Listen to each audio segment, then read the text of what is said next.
अस्सलामुअलैकुम दोस्तों और साथियों। खालिद मुस्तफ़ा का सलाम और आदाब कबूल कीजिए। मैं अपने प्रोग्राम नाजर के साथ हाजिर खिदमत हूँ। ताज़ा तरीन ख़बरें और दिलचस्प तबसरे आपकी खिदमत में हाजिर हैं। आपको पता ही है कि इस वक्त जो पोजीशन हो रही है ना इमरान खान की, मेरा ख्याल है इमरान खान आज का जो पूरा प्रोग्राम है ना वो इमरान खान के मुतालिक है। ना मैं उसका मुखालिफ हूँ, ना उनका दोस्त हूँ। यूँ समझ लें आप, मैं एक न्यूट्रल जर्नलिस्ट के तौर पर बता रहा हूँ आपको। जो कोई ये कोई और बातें बताएगा इसलिए नहीं कि ये दूर नहीं है। इसका पहला इंडिकेटर तो आप परसों आप देख लीजिएगा इतवार को। अगर वो पूरा हो गया तो उसके बाद ये सारा जितना मैं सीक्वेंस बताऊंगा और सीरीज़ बताऊंगा ना, उसी तरीके से आगे हालात होंगे, ये देख लीजिएगा आप। वो इसलिए कि ये एक अल्लाह की देन होती है, जो कि ऑब्जर्वेशन कैपेबिलिटी होती है। जो हालात को देखकर, वाक़ात को देखकर, मैं उसकी सिंपल सी मिसाल दे दूं कि मिसाल के तौर पर अगर आपको ज़लज़ले का पता होना, तो परिंदे तक जानते हैं और परिंदे मूव करने शुरू कर देते हैं, खामोशी होती है। इस तरीके से तूफान के इंडिकेटर्स भी होते हैं, उसकी अलग होते हैं। बात ये होती है कि पहचानना किसको, अल्लाह किसको देता है ऐसी सलाहियत। मैं कोई बड़े दावे नहीं कर रहा, लेकिन ये तपस्या के बाद, बड़ी सख्त मेहनत के बाद, ये आप ना समझें कि किसी इंसान में वो सलाहियत नहीं होती, सिर्फ उजागर करने की देर होती है। क्योंकि जब आप अपने अंदर झांकते हैं ना, तो आपको शक्ति पैदा हो जाती है। इस पे मैं कभी आपको और प्रोग्राम बना के दिखाऊंगा। और आप यानी मतलब आप कम अज़ कम ये कैपेबिलिटी तो पैदा कर सकते हैं कि आप किसी इंसान से बात करके आप उसकी तह तक पहुंच जाएंगे, बात तक। ये मैं आपको गारंटेड बता रहा हूँ। लेकिन खैर, किस्सा मुख्तसर, हम आते हैं इमरान खान साहब की तरफ। एक तो इमरान खान साहब जो है ना, ख़ुद भी बहुत माशाल्लाह से अक्लमंद है। मैं तो ये नहीं कह रहा कि भाई बेवकूफ़ है, हमसे तो ज़्यादा ही अक्लमंद होंगे। जो वज़ीर आज़म पहुँच गया, लेकिन ऐसी तो कोई बात नहीं है। जितने वज़ीर हैं और सफ़ीर हैं पाकिस्तान के, कि हमसे ज़्यादा बड़े हैं, हमसे ज़्यादा सलाहियत है। आओ मका आप ऐसा करें, मैं जनाब काजी साहब और हाफिज़ साहब को दावत देता हूँ मनाजरे की, कि आप सबसे टेस्ट लें ओपन, और फिर देखें कौन सलाहियत वाला है कौन नहीं है। भाई अकरा बरबरी का ज़माना है पाकिस्तान के अंदर, सिर्फ अपने ताल्लुकात की बुनियाद पे काम चलते हैं और कुछ भी नहीं है। मुनाफ़तें, सिफारिशें, जहन गंदे, दिल गंदे, फैसले गंदे, और ज़ाहिर है उसका नतीजा भी गंदा ही निकलेगा।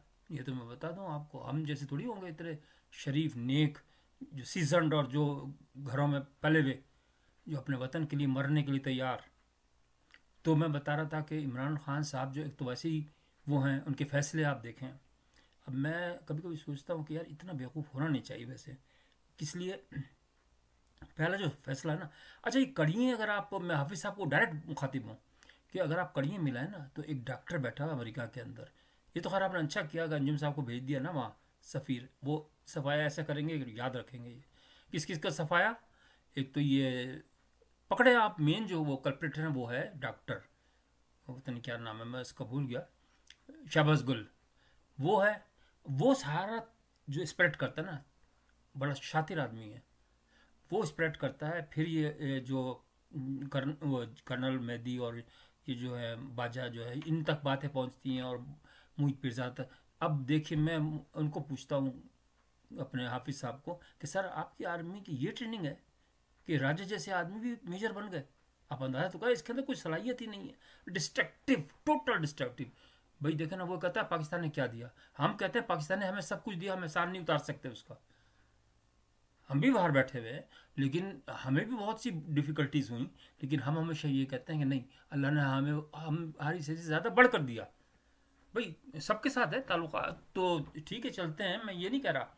लेकिन अपनी धरती को कभी बुरा नहीं कहना चाहिए, अपनी फ़ौज को बुरा नहीं कहना चाहिए। मैं कोई वो बूट पॉलिश नहीं कर रहा, मैं हकीकत बता रहा हूँ कि जिसने, आप इस तरह किसी करेक्ट का अंदाज़ा लगा सकते हैं कि जो आर्मी को बुरा कहेगा ना, या अपने माँ बाप को बुरा कहेगा, उसको आप समझ जाए कि ये नंबर 2 आदमी है। अब जो है ना, इनको इन्होंने सारा प्रोपेगेंडा कर करा के, अब बात यह है कि जो पहला पॉइंट था वो ये है कि जनाब आईएमएफ को लेटर लिखवाना। अब इन्होंने सब ने मना किया। पहले तो उनके दोस्त ये देते हैं ना मशवरे कि आईएमएफ को लेटर लिख दें और वो रोक देगा सारी एड। तो मेरे एक दोस्त हैं, कराची के अंदर हैं, पाकिस्तान के अंदर, बड़े जज्बाती हैं। कह लो हाँ वो रोक के देगा, देखो वो मोहित पिरज़ादा लिख रहा है, उसने कहा है, मैं उसको लेटर लिख रहा हूँ। मुझे हंसी आ गई, मैंने कहा यार इस तरह देखे ना, स्कोप ही नहीं है उसका। आईएमएफ तो एक वो है, लोन देने वाली अदारा है, वो कैसे कहेगा कि भाई लोन रोकेगा? उसकी तो सारा डिस्टर्ब हो जाएगा। अगर लोन रोकेगा तो उस पर डैमेज पड़ जाएगा और उसको तो लेने के देने पड़ जाएंगे। तो आप ये नहीं समझते कि वो कोई मुल्क नहीं है। और दूसरी बात ये है, इमरान साहब अब कैपेसिटी कुछ भी नहीं, ज़ीरो है, तो उनके लेटर का तो कोई अहमियत ही नहीं है। नंबर एक बात ये है, अहमियत होती है हमेशा गवर्नमेंट के लेटर की। हाँ, अगर वो आपका जो गंदा बरबत है, गंदा जो है, जो चीफ मिनिस्टर, अगर वो लेटर लिखे तो भी बात बनती है। लेकिन ये तो है ही नहीं ना, ये तो इमरान खान तो गवर्नमेंट में है और फिर सजा याफ्ता है, मुजरिम है एक तरह से, कल्प्रिट है। वो मानेंगे नहीं, किसी किसी सूरत नहीं मानेंगे। और वो ही हुआ, उन्होंने कहा भाई हमारा स्कोप ही नहीं है, तो आपका ठाटा फिश हो गया मसला। अब मैं आपको बता रहा हूँ कि जो इंडिकेटर आने वाला है कल का, परसों का, एतवार को, अगर ये गंडा परबट जो है ना, अगर ये करेगा ना मुजाहरा, और ये खुद लीड करेगा। लेकिन जब ये कह रहा था ना, बयान दे रहा था, मैं इसकी आंखें पढ़ रहा था टीवी पे, ये पीठ बिछा दिखा जाएगा। ये मैं आपको अभी लिख के दे रहा हूँ, पीठ दिखा जाएगा। आपको पता है भुट्टो को, जब भुट्टो साहब को, जब मैं तो भुट्टो साहब ही कहता हूँ हमेशा, भुट्टो साहब को जब फांसी हुई थी, उनके जो करीबी साथी थे, जो जतोई, मुमताज़ भुट्टो और जनाब राम में और ये फलाना फलाना, हालांकि उस पर जान देते थे, लेकिन कन्वर्ट तो हो गए थे, वो दूसरी पार्टी बना ली, लेकिन डर के मारे जब तक के 40वां नहीं हो गया, उन्होंने कहा कि जिंदा होकर ना आ जाए, इतना डरते थे वो उससे। इससे तो कोई डरता ही नहीं है। तो कहने का मकसद ये है कि ये जो है ना गंदा पर्वत जो है, इसका नाम गंदा पर्वत रख देते हैं। गंदा पर्वत जो है ना, वो अच्छा भी लगता है वैसे। तो वो जो है ना, ये आप देख लीजिएगा, अगर इसने गलती की परसों, तो इसका अंजाम बहुत बुरा होगा, बहुत बुरा होगा। इस 2 मिनट का ये समझते नहीं है कि भाई हुकूमत वक्त से लड़ नहीं सकते। आप पुरानी हिस्ट्री देख लें, इमाम हुसैन की फैमिली, प्यारे नबी की फैमिली थी वो, और यजीद के हाथों, क्योंकि वो वक्त के वो थे, खलीफा थे, मतलब यूं समझ लें कि ताकतवर हल्का था। कैसे लड़ सकते हैं मुझे बताएं ना। अब डिप्लोमेसी से तो काम ले सकते हैं कि उसको खुशामद कह लें या कुछ भी कह लें, तरीका, बातचीत, कोई दरमियाना रास्ता, कोई बेहतर रास्ता जिसमें कोई किसी को किस तरह से आपको पता हो, बात कर सकता है। अगर आप ये कहेंगे नहीं मैं तो लड़ूंगा, मैं तो मारूंगा, वो तो लोग तो बहुत भाई, जिनके पास असला भी है, जिनका ताकत है, वो तो सबको पछाड़ देंगे। आप ये समझ क्या रहे हैं? आप तो मामूली वो है, क्रिकेटर तो है आप, और क्या आपके पास। तो अब मैं जो बहुत इंपॉर्टेंट बात आपको कहने लगा हूँ ना, इस प्रोग्राम में जो कथा सुनाई है ना मैंने, वो इसलिए सुनाई है कि मैंने भुट्टो साहब की फांसी का जो सीन था ना, मतलब वो जो अखबारों में आ रहा था ना, मुझे इसलिए उसकी जो कैपेबिलिटी बढ़ गई, मुझे स्मेल हो जाता है कि यार अब क्या होने वाला है। अब जो है ना, आप ये, अब मैं इसलिए कह रहा हूँ कि आप कहेंगे कि यार खालिद साहब क्या कह रहे हैं आप, ऐसा हो ही नहीं सकता। चलो देख लीजिएगा आप, हो इस तरीके से कहता है, जिस तरीके से ये खुद ही फंस जाते हैं अपने, इमरान खान साहब अपने बयान देके अब उसकी हिमायत कर दी फौज की, कि मैं भी हिमायत में हूँ 9 मई के लोगों को। वो तो घेरा डाल रहे हैं आपके, आपने अपने पर कटवा दिए, अब आपने बयान भी दे दिया इस किस्म का, अब आपको छोड़ेंगे ये? नॉट पॉसिबल, ये लफ्ज़ लिख ले आप, नॉट पॉसिबल। और एक बात मैं और बता दूं, अल्लाह ना करे, अल्लाह ना करे मैं किसी के बच्चे का क्यों भाई वो सोचूं, लेकिन अगर कुछ हो गया ना, तो ये अगर ये समझ रहे हैं कि मेरा अमेरिका उसका लंदन का राजा आ जाएगा और बचा लेगा, भाई इससे ज़्यादा ताल्लुकात है भुट्टो के। कोई भी नहीं आता, कोई भी नहीं आता, कोई नहीं। आप, मैं आपको बस बुरा वक्त जो होता है ना, अल्लाह ना किसी के साथ लाए, ना हमारे साथ, ना आपके साथ, ना किसी के साथ, उस वक्त अपने साथ छोड़ जाते हैं। आप क्या समझ रहे हैं? और पाकिस्तानी कौम, और पाकिस्तानी कौम दगाबाज कौम, जिस पर आप भरोसा कर ही नहीं सकते। ये तो अपने माँ बाप के नहीं होते।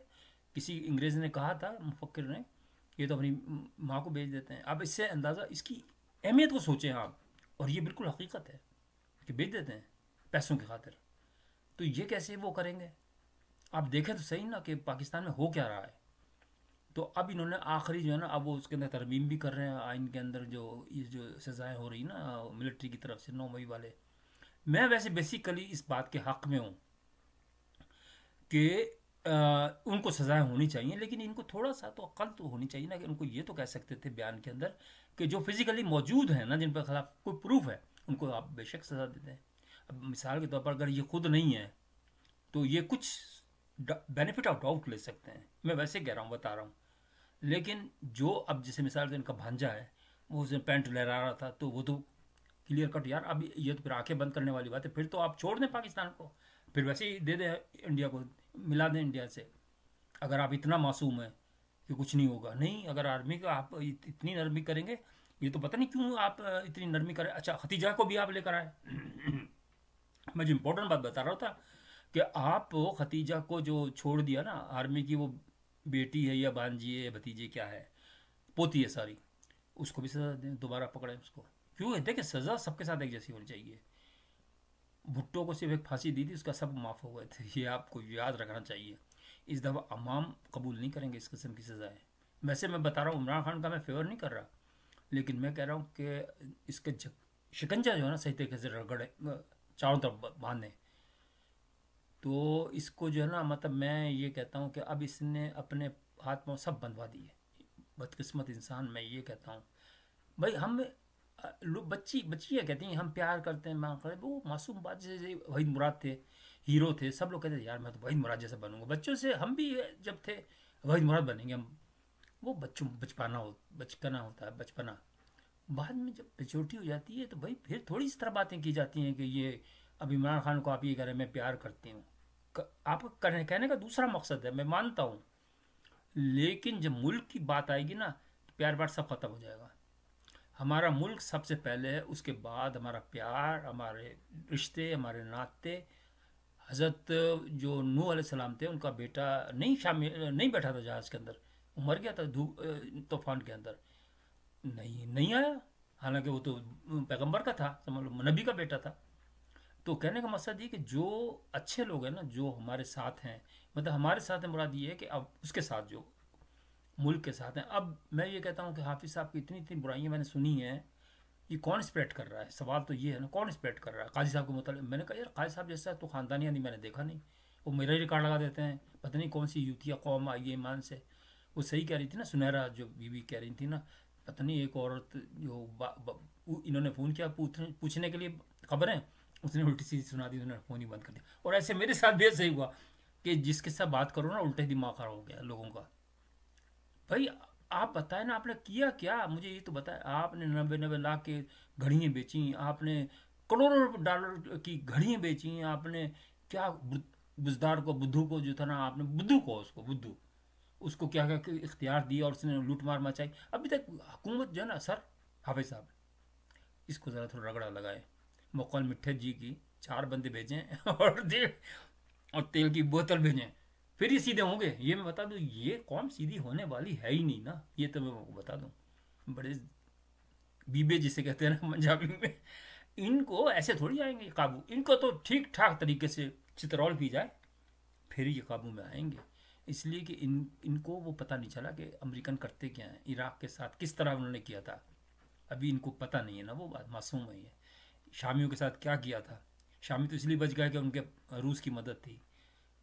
ये तो मुशर्रफ का मेहरबानी है कि उसने बचा लिया था पाकिस्तान, लोग समझते नहीं है। अगर मुशर्रफ नहीं होता तो यकीन मानिए आपका हाल ऐसा होता कि भाई हम खुद भी सोच के भी डरते हैं।